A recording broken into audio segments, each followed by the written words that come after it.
Merci à tous d'être là. J'ai une question déjà à vous poser. Une ère digitale, est-ce que c'est quelque chose de concret? Est-ce qu'on vit dans un monde digital aujourd'hui? En un mot, est-ce que c'est oui? Est-ce que c'est évident? Parce qu'on en parle beaucoup. Et c'est vrai que, de notre point de vue, eh ben, ça a investi la vie de tous les jours. On utilise les technologies dans notre vie quotidienne et à plusieurs moments de la journée, n'est-ce pas? Tout à fait. Je pense que c'est vrai. Pour autant, je pense qu'il y a une grande partie de la population française et mondiale qui n'a pas accès à ces technologies et qui n'a pas forcément accès à Internet. Et l'objectif de Sherit, c'est justement de réduire ce gap entre ces différents acteurs. C'est exactement ça. C'est de ça dont on va parler aujourd'hui. Est-ce que ce monde digital, c'est réellement pour tout le monde et partout? Et avec nous, donc, on a donc Marie qui a déjà qui a déjà donné le nom de sa structure, de sa start-up. C'est une start-upeuse, Station F, mais pas que, pour une société qui s'appelle Sherit. Et c'est aussi l'intention, c'est d'être un accélérateur pour encourager les autres entreprises à se développer et à utiliser la technologie. Vous êtes convaincus que la technologie est un des meilleurs moyens de changer le monde. Donc on va en parler avec vous. À côté de vous, nous avons Gaston Joly, qui lui est un senior advisor de Huawei. Et c'est vraiment important de vous avoir ici avec nous parce que finalement, à vous seul, vous représentez l'infrastructure un petit peu, hein, l'aspect technique de cette ère technologique. Et on va en parler un petit peu avec vous. Je vous remercie beaucoup. À côté de vous, nous avons Marie-Claire Capobianco, qui, je pense, vous la connaissez. Elle fait partie, on la voit très régulièrement dans les médias. Elle a une carrière incroyable, notamment chez BNP Paribas, mais pas que. Pas que. C'est une femme d'influence qui est engagée pour justement développer l'entrepreneuriat féminin et son engagement est visible à travers plusieurs supports et on en parlera aussi avec elle. À vos côtés, je voudrais saluer Emmanuel Maril qui est là aujourd'hui et qui est le directeur général France et Belgique, n'est-ce pas, de Airbnb. Airbnb qui est une communauté aussi. Souvent on parle de communauté, on pense à des territoires, mais aujourd'hui dans ce monde digital, les communautés sont aussi des communautés d'internautes, sont aussi des communautés de start-upers, sont aussi des communautés de consommateurs et c'est un petit peu de ça dont on va parler aujourd'hui. Je voudrais d'abord donner la parole à Marie. Si vous pouviez partager avec nous votre expérience, votre regard et aussi la mission que vous vous êtes attribuée grâce à Sherit. Avec plaisir. Donc j'aimerais revenir sur pourquoi Sherit a été créée. Ça ne vous aura pas échappé, il y a deux révolutions qui évoluent en parallèle. C'est-à-dire qu'il y a d'un côté les nouvelles technologies qui, depuis une cinquantaine d'années, transforment nos manières de vivre, de travailler. Et d'un autre côté, on voit émerger des entrepreneurs sociaux qui adressent des social business models pérennes. Par exemple, un des plus connus, c'est Mohamed Younous, qui est l'inventeur du microcrédit. Et on s'aperçoit que ces entrepreneurs sociaux, ils pourraient réellement changer d'échelle grâce au digital. Or, il y a un vrai problème d'accessibilité aux ressources. Je pense que vous pourrez peut-être tous en témoigner autour de la table. Même quand on s'appelle Airbnb, recruter des bons développeurs, des bons techs, des bons chefs de projet, c'est extrêmement compliqué. Alors lorsqu'on est un entrepreneur social ou une association, c'est quasiment mission impossible. Et du coup, nous, on a voulu essayer d'apporter une première réponse à ces entrepreneurs sociaux qui veulent justement utiliser la tech comme un levier démultiplicateur d'impact. Et c'est pour ça que Sherit a été créé. Et concrètement, on code des solutions digitales complexes pour aider ces entrepreneurs sociaux dans la démultiplication de leur impact. Et pour le faire, on est accompagné par de grands groupes, par de grandes entreprises, mais des moins grands aussi. Accenture, qui est notre partenaire historique et fondateur, qui nous accompagne depuis le début et qui dédie des personnes, donc des chefs de projet, des développeurs à temps plein sur des missions entre 6 mois et 2 jusqu'à 3 ans. Et c'est vraiment ça qui fait la valeur ajoutée de notre programme. C'est-à-dire qu'on est persuadé que les belles boîtes tech de demain, et notamment Tech for Good, elles se construiront avec des personnes qui sont dédiées à 100% sur leur expertise. Et pour vous donner peut-être un exemple très concret de solutions qu'on a pu développer, aujourd'hui on est assez agnostique quant à la problématique sociale ou sociétale qui est adressée, qu'elle soit environnementale, qu'elle soit autour de l'éducation. Voilà, on adresse plein de thématiques différentes. Et on a accompagné un projet qui s'appelle Signe de Sens, qui aujourd'hui travaille avec toute la communauté des personnes sourdes et malentendantes. Aujourd'hui, il y a 300 000 personnes en France qui sont définies par la fédération officielle comme sourdes profondes. parmi ces 300 000 personnes, 150 000 parlent la langue des signes. Et ce que Signe de Sens a fait, c'est premièrement de se dire, on avait des dictionnaires papier, c'est-à-dire que je suis sourde, je veux connaître un mot en langue des signes, j'ai un dictionnaire papier et je vois en face une image. Donc ils ont premièrement, la première brique qu'ils ont faite, c'est créer le dictionnaire Helix qui permet, je vais sur Internet et je peux chercher la définition d'un mot et avoir tout de suite la vidéo en langue des signes. Ce qu'on a développé dans le cadre de Sherit, c'est ce qu'on appelle une extension web. Je suis par exemple sur un article du Monde. Il y a le mot écologique que je ne connais pas, parce que ce que j'ai peut-être pas précisé, qui est important de savoir, c'est que la plupart de ces personnes sont atteintes d'illettrisme et du coup, tout ce contenu web leur est inaccessible. Et ça crée encore plus cette fracture sociale. C'est exactement ce par quoi vous avez introduit le SOGÉ, c'est-à-dire que le digital, aujourd'hui, c'est quelque chose qui peut fédérer des communautés, mais c'est aussi quelque chose qui peut créer une vraie fraction sociale. Et donc, pour revenir sur Signe de Sens, ce qu'on a développé, c'est une extension web qui permet tout de suite d'apporter en vidéo la traduction en langue des signes. C'est-à-dire, j'ai plus à ouvrir un autre onglet, taper mon mot, parce que je vais le faire une fois, deux fois, et à la troisième fois, je vais juste arrêter de lire un article et je vais passer à une autre activité. Mais là, je vais pouvoir lire un article entièrement et enrichir mon vocabulaire parce que j'ai l'instantanéité de la vidéo qui va faire cette traduction-là. C'est ça. Donc en fait, Tech for Good prend tout son sens. Vous essayez de rendre service, et c'est en fait la ligne, le fil conducteur de Day One, c'est comment mettre les technologies, le digital au service de l'homme et pour le développement humain. C'est un petit peu ce que vous faites. Et est-ce que du coup, vous êtes partenaire, vous travaillez main dans la main avec l'autre volet dont on a besoin, c'est l'infrastructure, la technologie, le réseau. Vous êtes là, Monsieur Khouri, pour en témoigner. Vous avez une expérience dans les télécommunications de plus de 2 décades. Vous êtes senior advisor à Huawei. Qu'est-ce que vous pouvez nous dire de votre engagement au sein de Huawei pour le Tech for Good? Justement, enfin, je pense qu'on a un engagement complètement similaire à ce qu'on parle de Tech for Good, mais chez Huawei, on a le Tech for All, qui est un programme aussi pour favoriser l'inclusion digitale. Au niveau des, vous savez, la mission de Huawei est principalement pour assurer la connectivité à chaque personne, chaque famille et chaque entreprise. Donc on parle vraiment de tous les domaines. Et le Tech for All programme qu'on a lancé depuis le début de cette année, on parle de 3 niveaux. On parle de la connectivité d'abord, parce que c'est intéressant de parler de digitalisation, mais si on n'a pas la connectivité qu'on peut offrir à tous les utilisateurs, ça nous pose problème. Et surtout aujourd'hui, on parle de la connectivité à haut débit, parce que c'est bien d'avoir des applications qui tournent, mais si vous avez une petite connectivité, vous parlez de Edge tout à l'heure, ou des niveaux bas, ben on n'arrivera pas à utiliser ces applications. Donc on a d'abord un programme d'assurer une connectivité sur tout le territoire. D'ailleurs, vous parlez de connectivité de haut débit de territoire, je ne peux pas m'empêcher de dire que quand même, Monaco est le premier pays entièrement recouvert par la 5G, effectivement, et notamment avec Huawei. Nous avons lancé en mai dernier, c'était le premier pays couvert en 5G. Mais encore une fois, on parle de la 5G, mais quand on regarde la France aujourd'hui, il y a des zones où il n'y a même pas la 3G. Donc il y a beaucoup de travail à faire pour offrir, ne serait-ce que la 4G aujourd'hui, à tous les utilisateurs. Mais aussi, on parle de la radio, mais aussi, pourquoi ne pas penser aussi, quand on parle de la THD, de la haute définition, la haute densité, c'est avoir le débit fibre. Donc il y a la problématique de la couverture de la fibre. C'est pour ça que chez Huawei, on travaille aujourd'hui sur des solutions qui puissent aider les opérateurs à couvrir les zones. On parle des zones blanches, les zones grises en France actuellement, et on aide beaucoup les opérateurs à déployer dans des zones un peu mal couvertes pour des solutions qui soient adaptées financièrement. Parce qu'il ne faut pas oublier, le coût de la couverture est énorme pour assurer l'infrastructure dans des zones isolées. On travaille beaucoup, on a des exemples, par exemple en Afrique ou en Asie, où on a trouvé des solutions, ce qu'on appelle le Rural Star, c'est des solutions très bas coût pour avoir une bonne couverture pour des zones isolées. Donc ça, c'est pour la partie connectivité. Deuxième point qui est important aussi pour assurer de réduire cette différence au niveau de l'inclusion digitale, c'est aussi proposer des solutions pour des applications. Parce que c'est simple d'avoir, même si on a le haut débit, à part la télé, c'est intéressant, mais ce n'est pas suffisant.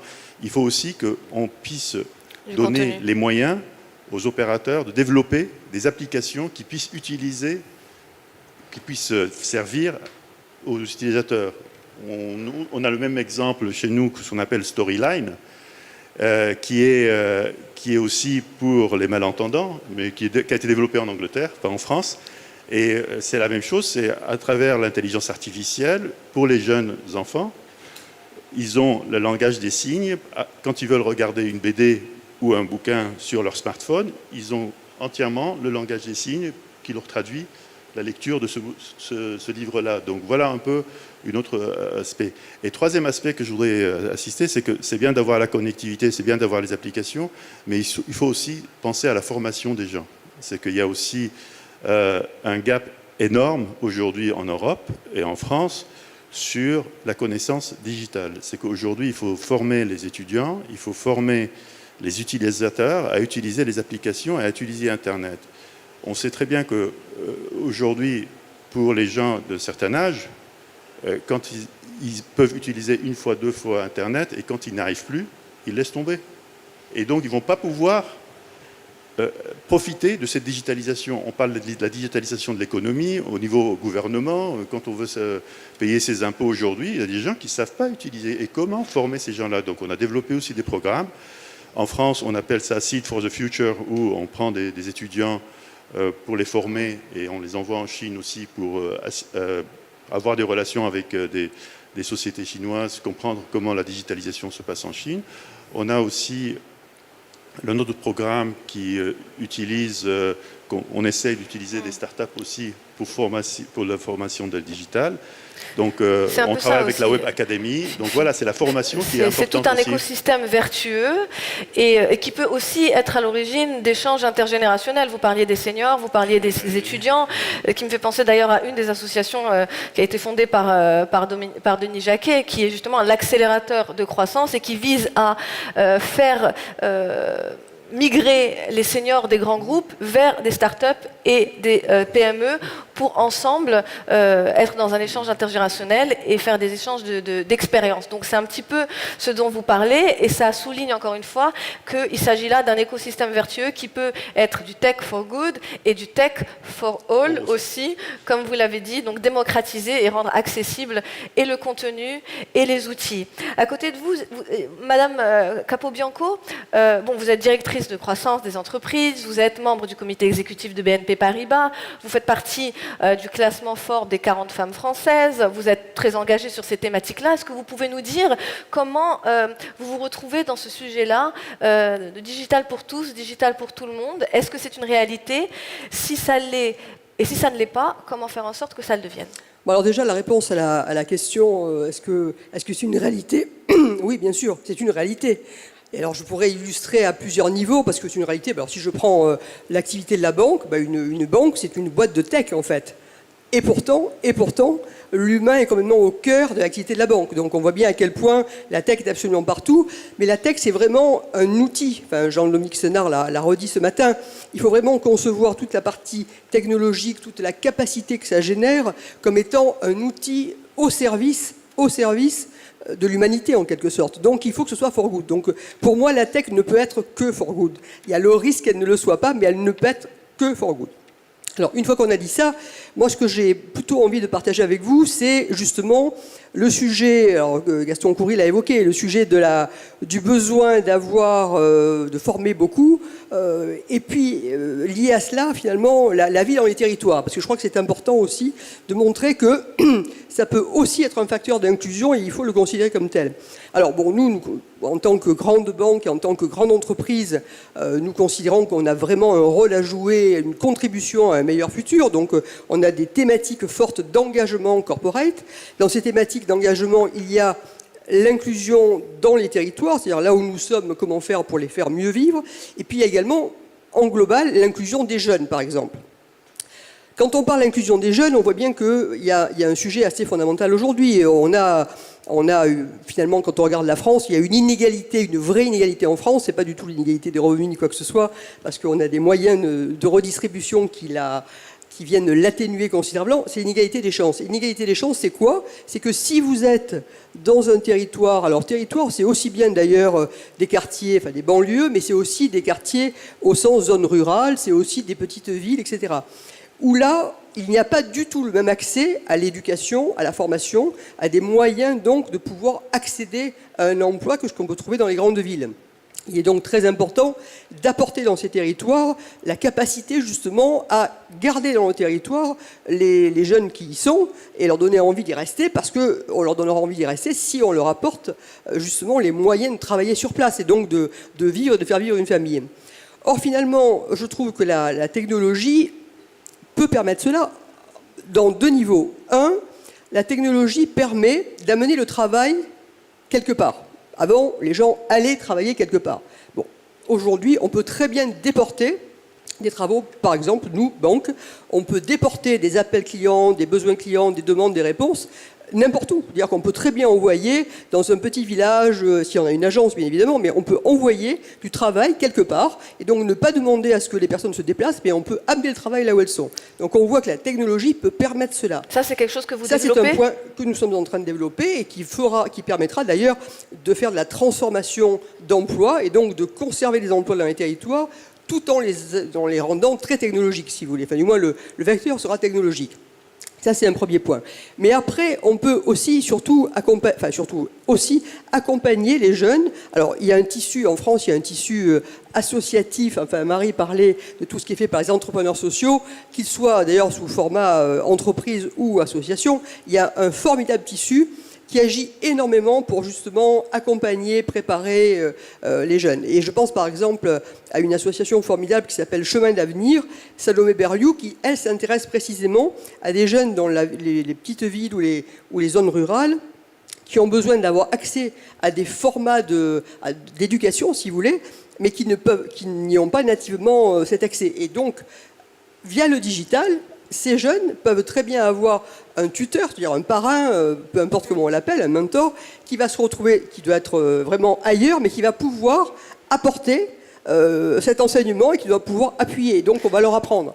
Donc du coup, à BNP Paribas, ce sont des initiatives qui vous touchent, qui vous parlent et que vous soutenez ? Oui, très clairement, on en soutient beaucoup parce que ça fait partie pour nous de l'engagement d'entreprise que nous devons avoir. Et dès lors qu'on a cette thématique inclusion des jeunes, si vous voulez, ça matche totalement avec. Autre exemple que je vais vous citer, on a besoin donc de former, on sait à quel point on manque cruellement de codeurs, enfin ça c'est le premier niveau, mais enfin on manque de développement de ces métiers, vous l'évoquiez. Et ce qui est intéressant, c'est que finalement, par rapport à aujourd'hui, le diplôme est très, très déterminant dans les possibilités d'emploi. Les gens ont besoin d'avoir des diplômes, etc. Mais finalement, quand on est sur ce genre de sujet, où finalement tout le monde se retrouve à peu près à égalité, puisqu'il n'y a plus le passage par un diplôme existant, on peut très bien former des jeunes de tous horizons, on peut former des réfugiés, on peut faire tout un tas de choses. Et donc, on travaille par exemple avec Simplon, qui est une association qui veut transformer justement des décrocheurs de l'univers scolaire, elle veut les transformer en codeurs, donc et elle le fait également avec des réfugiés de la même façon, et nous travaillons avec eux pour permettre justement, alors quand je dis nous travaillons, ça veut dire que nous les aidons, bon, à la fois financièrement, mais pas que financièrement. Nous les aidons beaucoup humainement parlant. C'est-à-dire que nous avons des personnes de chez nous qui sont mentors, qui donnent donc dans le cadre de bénévolat de compétences ou de mécénat de compétences, qui donnent du temps pour accompagner ces jeunes. Donc il y a tout un tas d'initiatives qui permettent d'accompagner la formation de jeunes qui sont un petit peu partout dans des zones qui ne sont pas les zones centre-ville, grande ville, mais qui leur permettent d'accéder du coup à une formation qui leur permet d'accéder à un emploi avec des emplois qui peuvent être partout. Donc moi je crois fondamentalement que la tech, ça doit être for good, ça doit permettre d'apporter du travail, indépendamment des origines sociales, indépendamment des capacités de faire des grandes écoles et autres, au contraire qui doit permettre d'apporter cet accès finalement à l'éducation, cet accès à l'emploi, et cela dans les territoires. Apporter du travail, quitte à en supprimer certains. Parce que c'est vrai qu'aujourd'hui, quand on parle de tech, quand on parle d'intelligence artificielle et de l'emploi, souvent c'est anxiogène, alors qu'en réalité, comme vous le dites, ça ouvre la porte à de nouvelles opportunités. Je pense, juste un mot là-dessus, je pense que, de toute manière, c'est absolument inéluctable que la technologie soit de plus en plus développée. Ça, c'est inéluctable. Alors, il y a deux façons de voir les choses. Où on voit le verre à moitié vide et on dit « Ah oui, mais c'est dramatique parce que les emplois disparaissent ». Ou on le voit à moitié plein et on dit « Non, non, mais il y a des créations d'emplois, il y a des transformations d'emplois. Et puis, s'il y a de la croissance, ça fait quand même de l'emploi en plus aussi. Donc Et moi, je d'ailleurs, pense le qu'il secteur faut bancaire accompagner cela. est un des secteurs Bien sûr. qui subit les plus grandes Et transformations où et on qui s'adapte. transforme les emplois. Et en ce qui concerne transformation, on a parmi nous Emmanuel Maril qui représente Airbnb. Il est directeur général d'Airbnb France, d'Airbnb Belgique. Qui parmi vous a déjà réservé une nuit à travers le site de Airbnb? Je m'adresse à vous. Je vois des mains se lever. Moi, je lève la mienne. Je la lève 2 fois même. Ça m'est arrivé plusieurs fois. Et je pense que Emmanuel aussi est un consommateur parce que c'est un Je lève la main aussi, globe-trotteur. oui, bien sûr. Globe-trotteur, passionné de voyage, et c'est peut-être ceci qui a expliqué cela. Hein. Je sais que vous êtes fan de technologie, fan de voyage. Airbnb, c'est un petit peu le croisement des deux. Je l'avais jamais vu comme ça, mais oui, peut-être. Oui, oui. Alors, je suis pas un fan absolu de technologie. Je trouve ça intéressant. C'est un moyen, c'est pas une finalité pour moi. Mais ce que je trouve intéressant, je rebondis sur ce que vous disiez à l'instant. Quand on prend l'industrie du tourisme, de l'hôtellerie, on oppose souvent Airbnb aux hôtels. On dit voilà, la technologie Airbnb va avoir un impact sur le secteur qui existait déjà. L'hôtellerie existe depuis très très longtemps. On regarde les chiffres, il y avait un article hier dans la presse française sur le nombre d'hôtels qui ont été construits à Paris, qui est une ville qui est un peu dans les spotlights sur ce sujet Airbnb. 99 hôtels l'année dernière. 99 hôtels, des taux d'occupation qui n'ont jamais été aussi beaux, aussi forts en France, quasiment partout. Un été incroyable. Mis à part 2016, post-attentat, l'industrie de l'hôtellerie, sur les 10 dernières années, s'est fortement développée. Ce qui est formidable. Et Airbnb, en parallèle, s'est aussi fortement développé. C'est aussi formidable. Donc ça veut dire que globalement, le gâteau grossit et donc il y a la place pour tout le monde. Donc technologie et perte d'impact négatif sur d'autres secteurs, je pense que c'est pas valable partout. Et c'est vraiment un point qui est important. Et pourquoi ? Ça rejoint exactement le thème de ce qu'on vient de se dire. Pourquoi ? Parce que simplement, en réalité, quand on prend l'échelle d'une ville, Airbnb, c'est ce que vous disiez, c'est pas que les campagnes, c'est aussi les banlieues, par exemple. Le développement des banlieues, dans les banlieues notamment autour de Paris, est très fort. C'est plus de x2 en termes d'offres par rapport à il y a 2 ans. Ça se développe, mais ça se développe pas parce que je trouve qu'il faut que ça se développe. Ça se développe parce que les voyageurs considèrent que c'est intéressant d'y aller. Le tourisme est un marché d'offres. S'il y a un logement sur Airbnb ou un hôtel, les gens vont y aller. S'il y a un logement dans le 93, dans le nord du 93, il y aura des gens pour y aller. C'est comme ça que ça se passe aujourd'hui. Parce qu'il y a des conférences, parce qu'il y a des matchs au Stade de France, parce qu'il y a des concerts, parce qu'il y a plein de choses qui s'y passent, et donc les gens vont y aller. Ça, c'est à l'échelle des grandes villes. Et quand on prend à l'échelle du pays, j'étais la semaine dernière à Toulouse pour remettre le prix du village le plus accueillant d'Occitanie. C'est le village de Bozoul, je ne trahis rien parce que c'était en une de la dépêche la semaine dernière, le village de Bozoul, dans l'Aveyron, qui a gagné ce prix. Le maire de ce village était sur scène. Quand je lui ai remis le prix, il était ému, très ému, parce que c'est un village de quelques milliers d'habitants. Et le fait de savoir que dans son village, il y avait une vingtaine de personnes qui mettaient leur logement sur Airbnb, qui avaient accueilli 750 voyageurs sur les 12 derniers mois, et qu'il avait une note de 4,9 sur 5, donc il était très accueillant, il était fier.